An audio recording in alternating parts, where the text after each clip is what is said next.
All right, and we are recording now. Hello everyone, welcome back to my channel.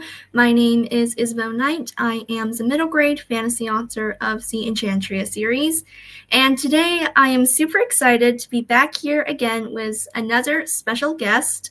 Everyone, please welcome Carol Baldwin, who is the author Hey, of a new young adult historical fiction, Half Truths. So, hi Carol, welcome to thank this you. interview. Yeah, Thank you. thank I'm you. glad to be here. Yeah, thank you so much for joining us here.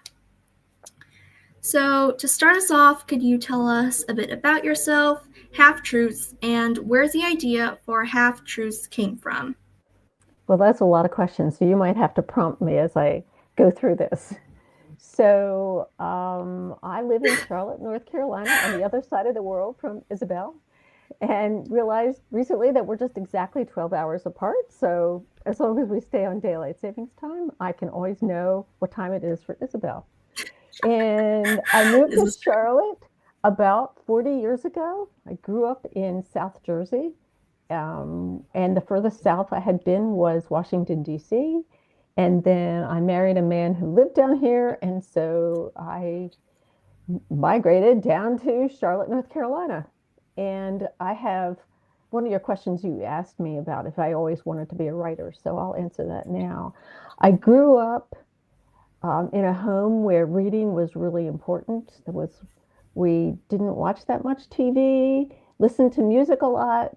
Um, Obviously, that was before cell phones and video games. And so we read a lot. And my parents were German immigrants. And so they really valued reading. And that was just a natural part of our family life. In fact, my first published, one of the first articles that I had published was called My Father's Voice. And it was about my dad reading to us as kids, to my brother and sister and I. But anyway, I grew up just always liking to write, and that's the way I processed my feelings and my thoughts. I had a lot of pen pals. That was before the internet and before we had chats on the internet. And I also had diaries and journals from an early age. And so that was just very natural for me. My mother, when I was probably around 10 or 11, blessed me with the words that I had a way with words, is what she said to me. And I believed her. And so I, that's just always been a part of who I am, just like I think writing is a part of who you are too.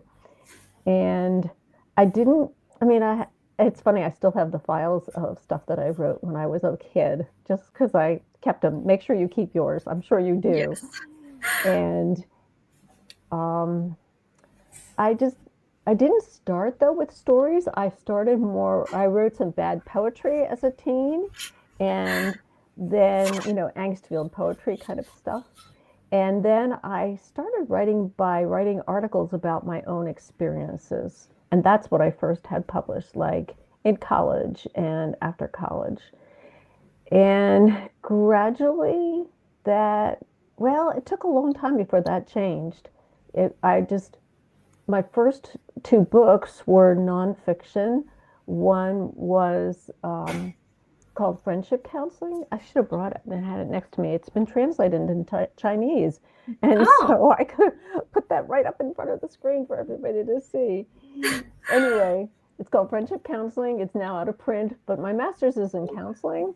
And the church I was in at the time asked me if I would teach a class on counseling in the church and how people can help each other. And so that was the first book that I published by Zondervan. That was a long time ago. And the next book I published was called Teaching the Story, Fiction Writing in Grades 4 through 8. Here, I grabbed that one right here.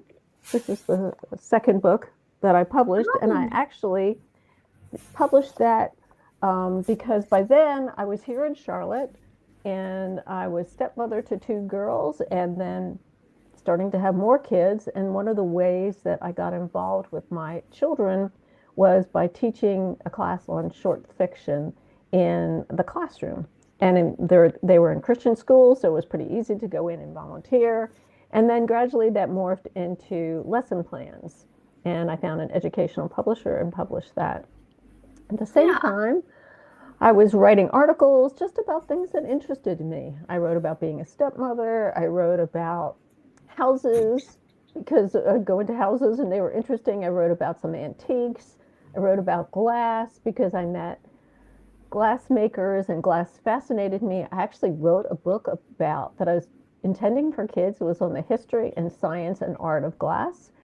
It's called Discover Glass, and I had a contract for it. And right when I finished it, the publisher went out of business. Oh So the no. book never got published. But I sort of made a vow to myself that anything I wrote after that, I would include something about glass. And if you notice, in Half Truths, there is something in there about glass. And with the grandfather, as he is the head of a Coca-Cola company, so he knows a lot about making the bottles. Anyway, that was part of what I learned when I was researching for glass. Yeah. I wrote mostly for adults, but also for kids. And after I got a couple of articles published in Highlights, I decided that it was time for me to take on writing a book. And that's when I started thinking about Half Truths, which was about 20 years ago. Now, you asked a little bit about Half Truths. It's like I said, it takes place here in Charlotte, North Carolina in 1950. Oops, just lost one of my earphones. And I, because I wasn't from this area, I was curious about what it was like here before civil rights. And that's pretty much what prompted me to start exploring that idea of what life was like here. I was curious Charlotte's not very good at preserving history, tears down a lot of historical places and buildings. And so I was curious to know about what was under our feet as we walked around and what could have been here, or the people who lived here, or what happened here. So that's some of the beginnings of Half Truths. Did I Yeah. answer all your questions? I can't remember if I did or not. Yeah. So, yes, you did. And so, okay, sorry. I just thought there was something off with the lights. Never mind that. But I really loved like the amount of details that went into the world of Half Truths. And, like it really felt like I was right there.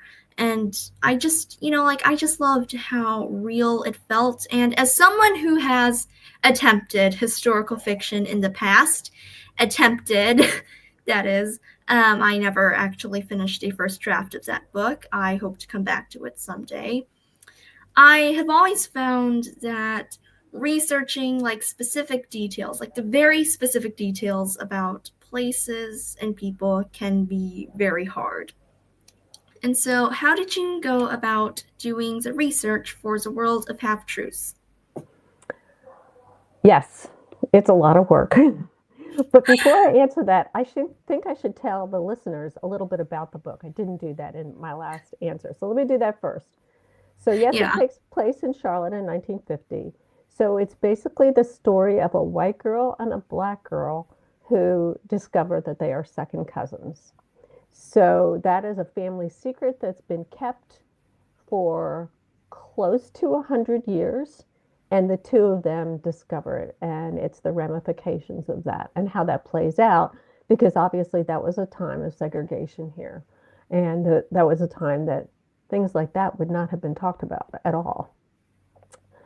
So, to research that, I talked to close to 100 people who either lived in Charlotte or had, or the next generation had parents who lived in Charlotte.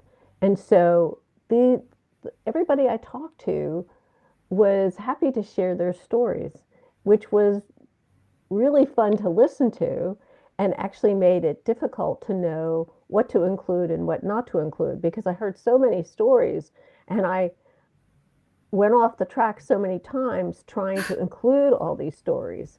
But that's where I got a lot of those details, was from what people said, as well as from reading books. So I have several books that were about Charlotte and the history of Charlotte. And I'm just going to show one of them right here. So this is one of the books I use. This is Black America, Charlotte, North Carolina. And this is just full of pictures and people and places. So I still, if you can see, I still have those little yellow sticky tabs up there because that was like, I would look through there and say, oh, well, maybe I would, include this, or maybe I would include that. And I would be like, oh, and look at how the kids, what they were wearing then. So it was books like this that helped me get some of those details, as well as looking online, for like for example about clothes. I looked about. I have a okay now I'm not making sense. I have a big Pinterest board where I would save images. So images of dresses and shoes and hats and pocketbooks, which is what purses were called. So as well as the interior of buildings, department stores, as well as street scenes, cars, all sorts of things that were in 1950. So that's what I used the internet for, was to find those images. And because I like being able to see something, I'm not a fantasy writer like you are. I like to be able to describe something that's real. I needed those pictures of what things were really like. So, the hats, for example, or there's the pocketbook that she carries that Kate's the white girl, carries into school the first day. That was the type of thing that I researched, or the type of shoes. Now, I wasn't born in 1950. I was born in 1953, so it was a little bit close to that time period, but still, I wasn't a teenager in 1950. So it's still getting that particular time period and getting that set in my mind, as well as being able to visualize it. One of the things I did wrong, though, is that in my earlier drafts, I researched everything while I was writing it. And then a lot of that got taken out. So what I should have just done is just put a placeholder like dress and put XYZ in it. And rather than spend the time to research it, because I wouldn't always be using that particular thing. So I remember spending a lot of time. Now, this is a scene that ended up being in the book, but a lot of time figuring out what kind of escalator they had in the department stores, and they were wooden escalators. And so that ended up being in there, and the noise that it made, to make it real, so that so you feel immersed in that scene. But there was a lot that didn't make it into the book. But yes, research is a big part of it, and it's both fun and a black hole, because you can go off on so many different tangents. So Yes. I also Yeah. researched goats a bunch, as you can imagine, since there's a goat in the book who gets ringworm, and I had to research that. And I actually emailed back and forth with a veterinarian in South Carolina, who told me about ringworm. Oh wow. Like I feel like that is really amazing though, that you got to, like speak to, like so many people and just really get all of that details and also stories from them.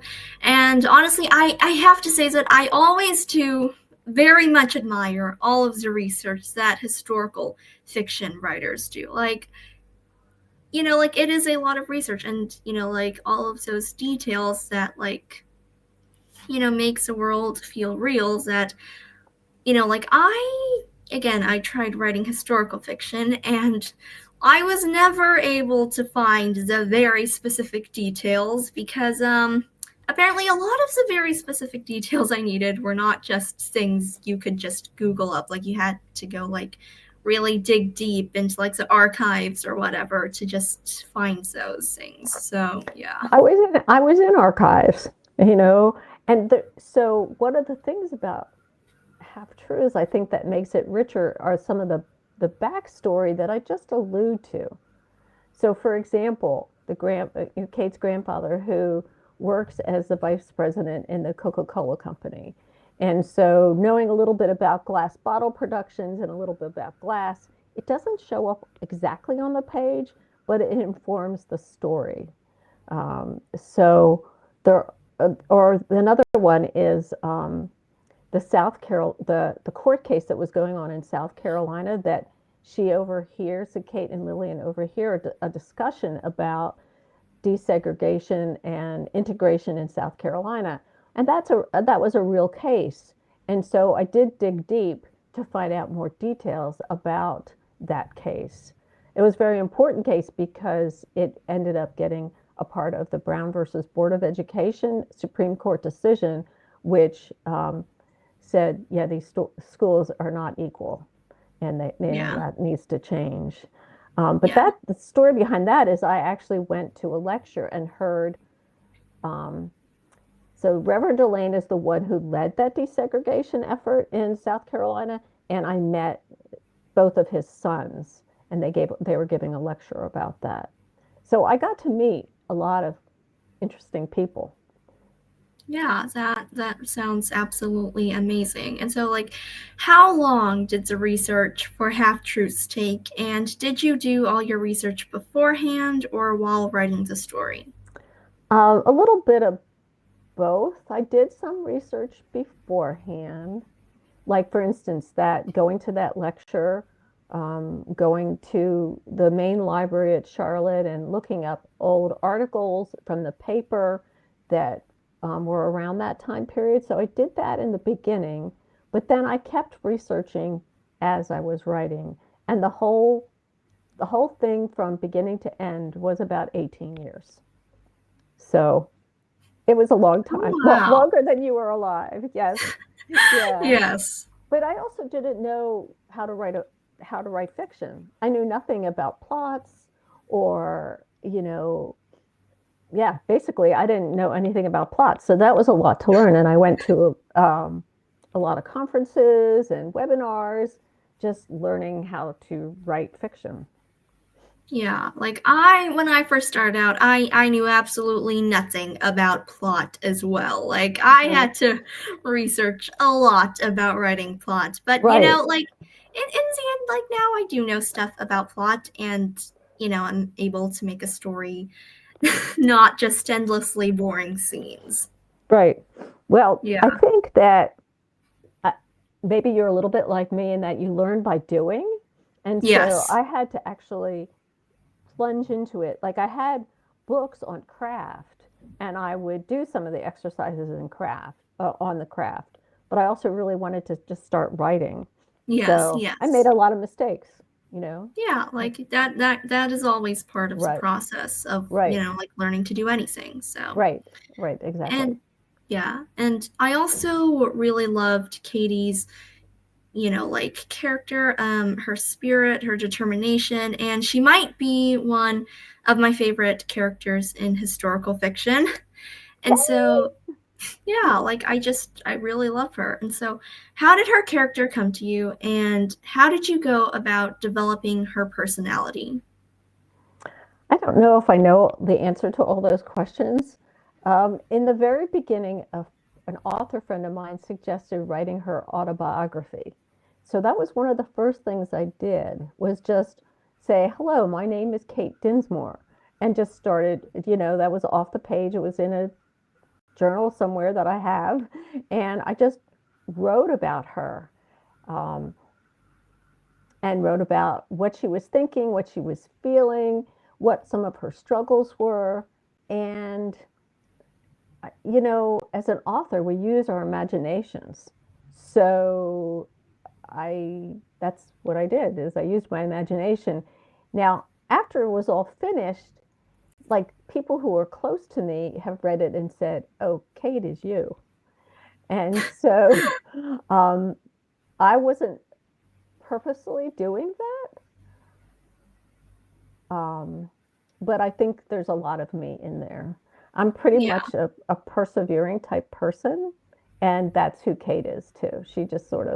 She's got an idea and she's going to go for it.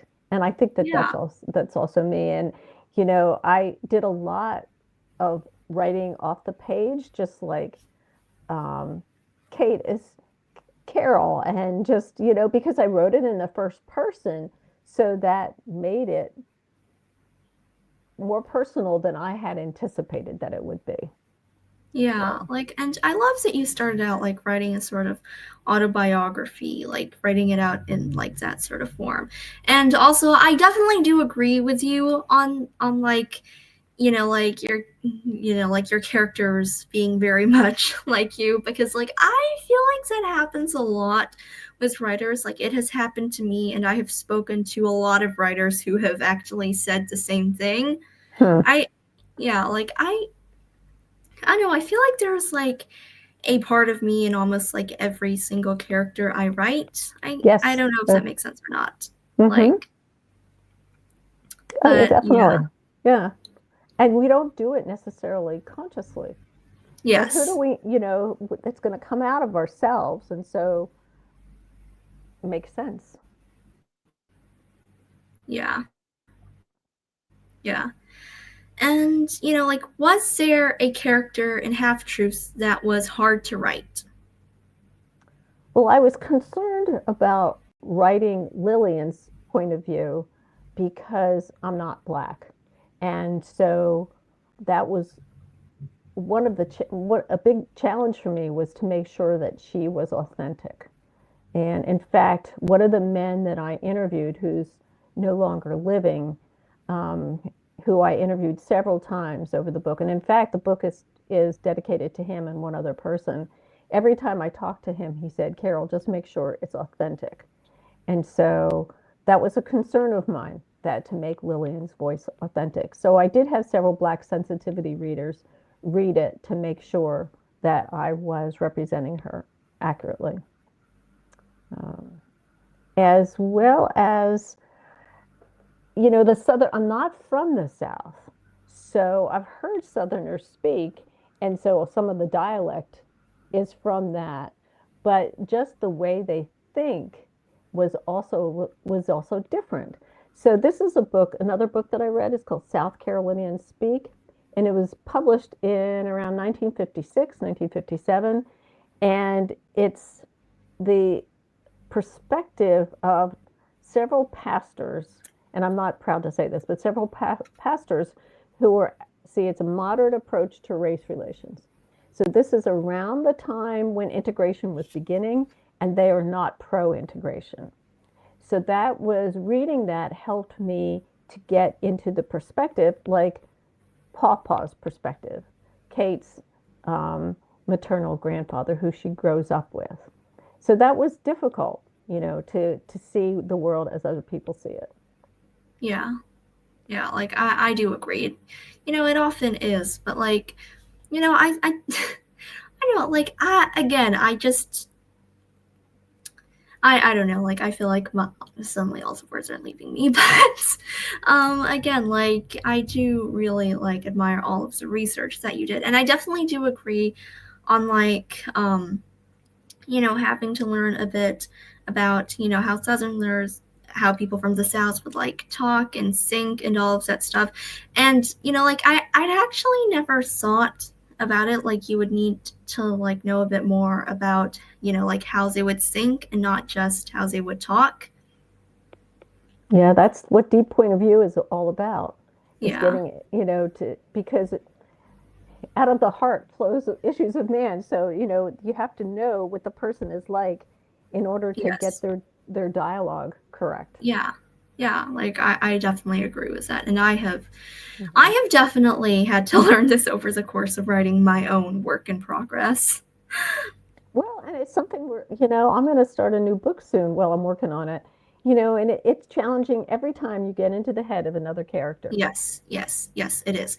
And like, yeah, like I definitely do agree with that. There's this character in a book I'm working on, and like I'm not sure if he will event make it into the final book, but like like his perspective was very hard to write. But I, he's not even one of the main like I don't know like he's not even one of the main characters, but just somehow I still am having a lot of trouble with figuring out like how this character would think and how this character would act and such. And it has given me I've definitely just struggled with this over the But past summer.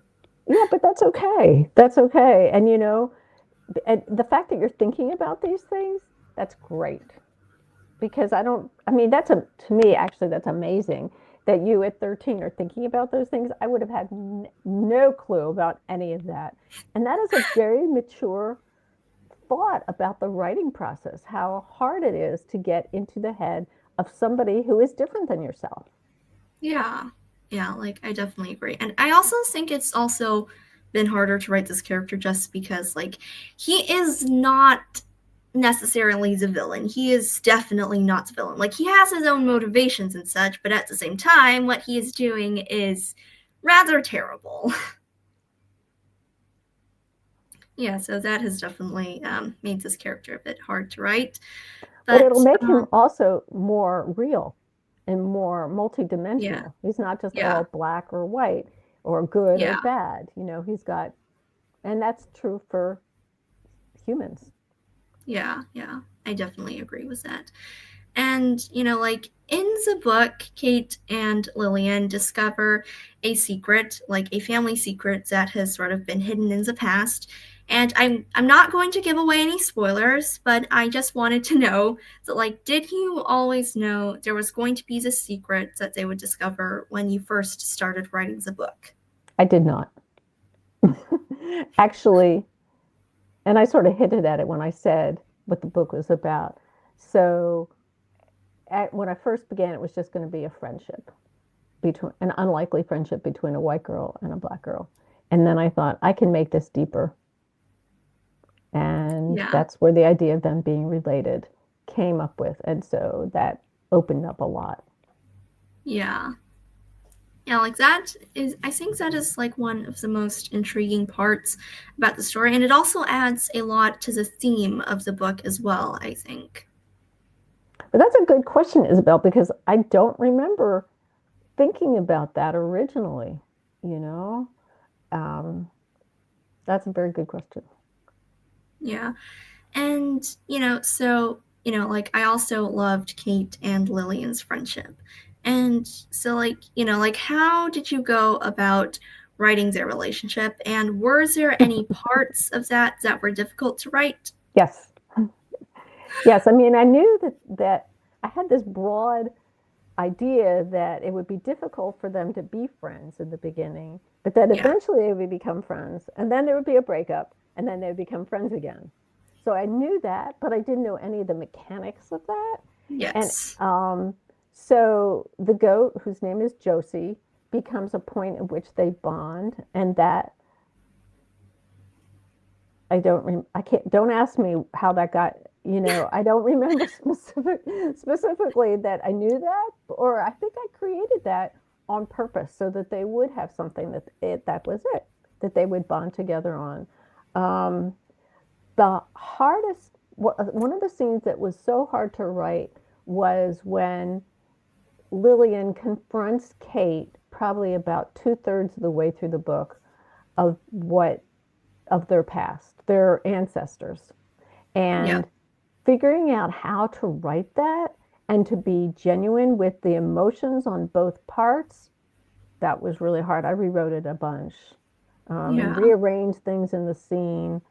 Even though I knew that it had to happen, there had to be a breakup, if you will. Yeah. Um, I wasn't writing it was hard. Yeah, like I can definitely see, like how that would be hard. And I myself and I think a lot of other writers have also like, definitely struggled with, just writing, just relationships with characters, especially, a friendship that is like as, like in depth and as complicated as Kate and Lillian's. So, yeah. And were there any parts of Half Truths that were inspired by your own life? Well, like I said, I think that it was, and I didn't realize it was. It, after I finished the first draft and I read the first draft, I sort of got teary-eyed because I was like, oh, this is about me. This is about me having a voice. And so yeah, I didn't really do it for that reason. I didn't write it for that reason, but I, on a lot of levels, it is about me having a voice, a lot of levels, as well as, I mean, just the fact of someone moving into a strange area that you're not familiar with, because that's what happened to me when I came from New Jersey and moved into North Carolina, and I became a stepmother, and it was a whole new situation. So it wasn't a farm girl coming into the city, but there was similarities in the moving and finding your way in a new place. So, and like I said, I would often jot down these little snippets of Kate as Carol kind of things. So, or just to dive into my emotions. And in fact, so those, the words that wonder are her words in her journal Mhm. or the Yeah. steno pad. So originally those were going to be poems because that's the way I used to process things. As a kid, as a teenager, I would process them by writing the poetry. And then I had the book developmentally edited um, by Deborah Howerson. She is an awesome editor. And she's like, why do you have poems in here? Kate doesn't want to be a poet. She wants to be a journalist. And so I transferred all of that into like a journal kind of a thing rather than poetry. But all that poetry, I was digging into myself. I don't know. I don't Yeah. know. My next book is going to be about boys, so I don't know how that's going to work. So there'll be boy characters. Yes, like I have always struggled with, writing boy characters for some reason. Like this is like all Doesn't of come my main naturally. characters. Yeah, Yes, like it does not at right, all. right. Yeah.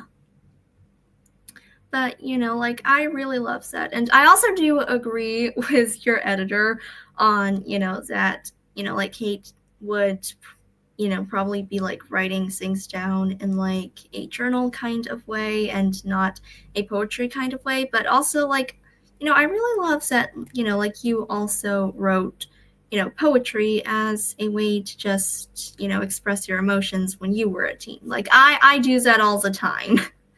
I mean, I feel like half of my poems don't make that much sense, but yeah, It doesn't matter.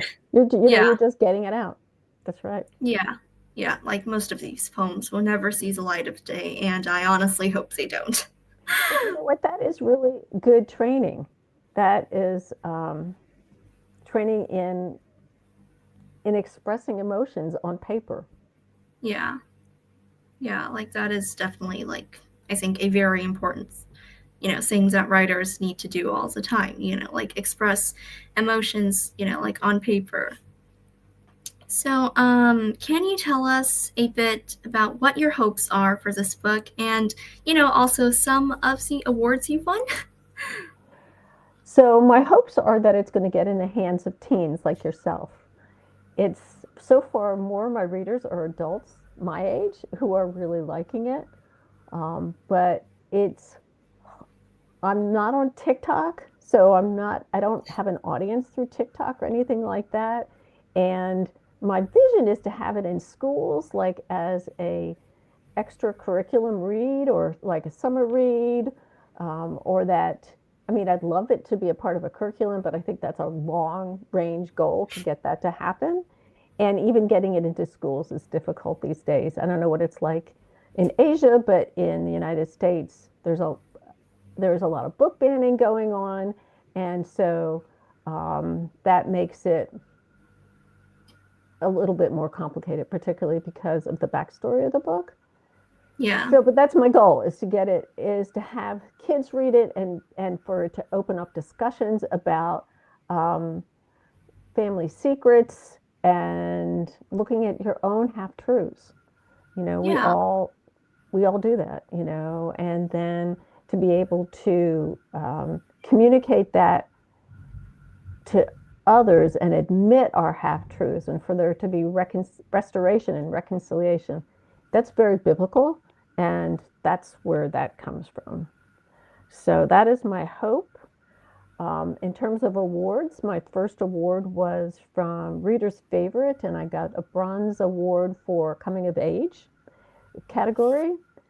And then the next one I heard about was from the North Carolina Society of Historians, and they give historic awards to people in North Carolina who have done something related to North Carolina's history, and they feel like it's deserving of an award.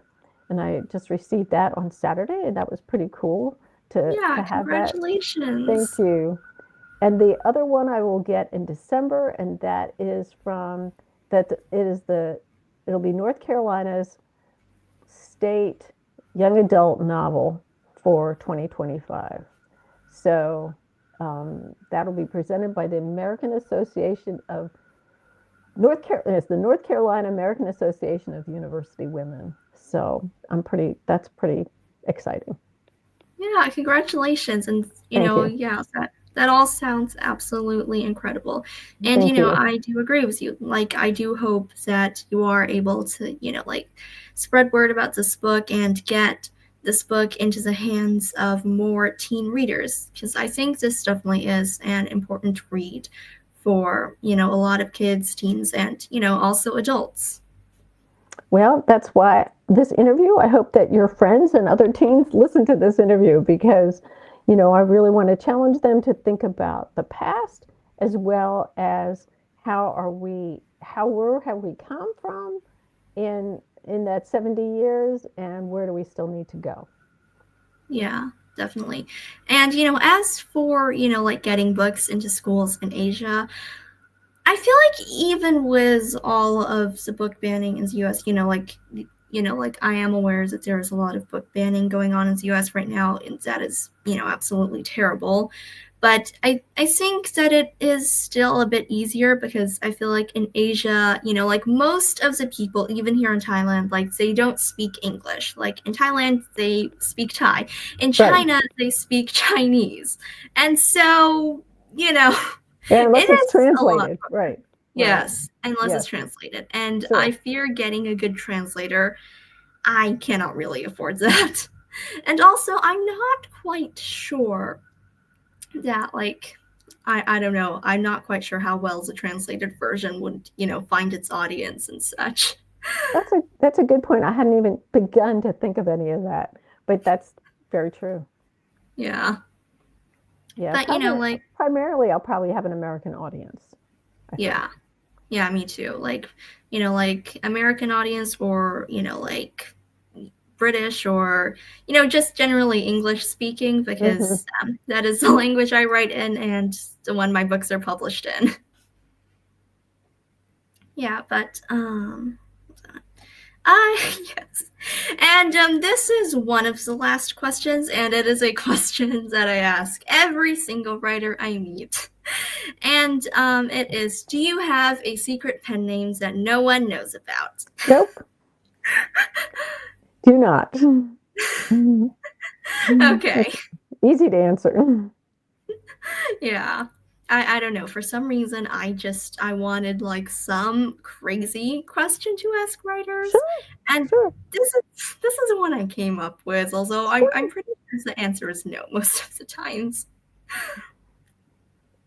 Yeah, but and this is like the last question. But what is your advice for young writers or, like writers of any age who are just starting out and really want to start writing and get their books out there?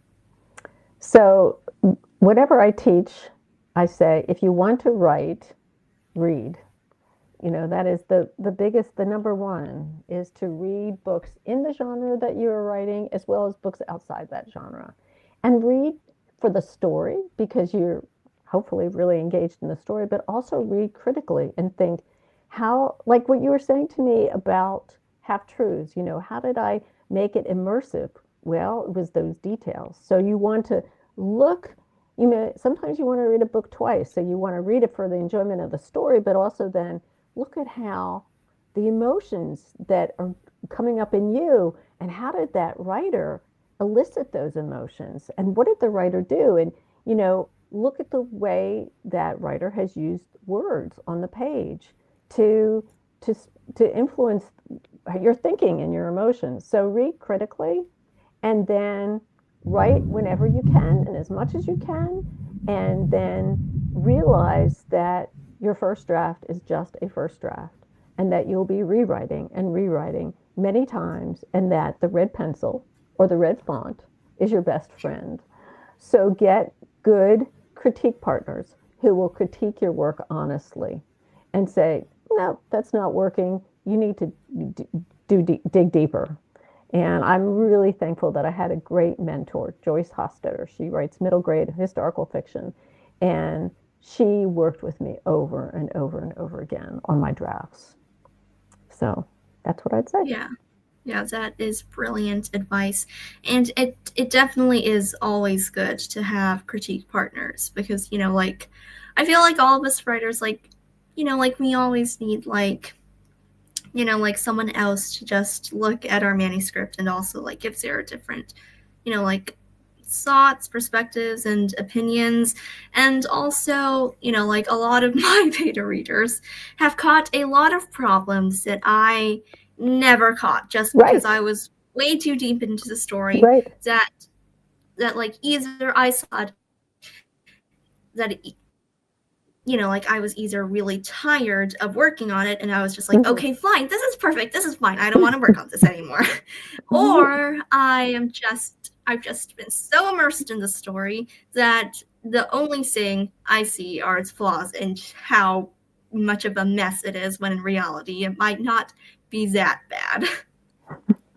But yes, it does take somebody outside of our own heads to see that. Yes. Mm-hmm. Yes, Yep. definitely. True. True. So yeah, those are all of the questions I have for you today. Thank Good you questions. so much for joining us for this interview. I had a wonderful time speaking to you and, learning more about Half Truths and, like how you built the world of the story and how you wrote Kate and Lillian's friendship. And if any of your listeners want to order it, it's on Amazon. It's the best way to get it. And Yes, if you have time, leave a review because those really matter a lot, as Isabelle knows. Reviews on yes, Amazon or Barnes and Noble or Goodreads, wherever you leave reviews. So, but yes, thank you, like, Isabelle. Thank you yeah, for hosting me. I was really looking forward to this. yeah. And, thank you guys so much for watching this interview Yes, or perhaps yes. listening to it. And, if you enjoyed this interview, don't forget to like and subscribe to my channel. And definitely, definitely do not forget to check out Carol's book. It is a wonderful book. I have read it. It is absolutely incredible. Brought me to near tears. And I shall hopefully be posting a review on it. I shall hopefully be posting a review about this book on my blog sometime, I don't know, within the next few weeks. I'm a bit slow on posting at the moment, but Takes hopefully I takes will a long get to time. it. Let me say one Yes. more thing. If there's any young people out there, I am always looking for people who like to read and write to review books on my blog. So you can send me an email, and maybe you can put this in your notes. It'd be at Carol at carolbaldwinbooks.com. Carolbaldwinbooks.com. I'd love to hear from you because I always need reviewers. And take a look at Yeah. my website while you're there. Thank you. Yeah, I shall have, both I shall have, both your books and also your book blog linked down below. Thank you. I appreciate that. Yeah. So yeah, thank you so much for joining me for this interview today. And again, thank you guys so much for watching. And I suppose I shall see you all in a later video. All right, bye. Bye bye.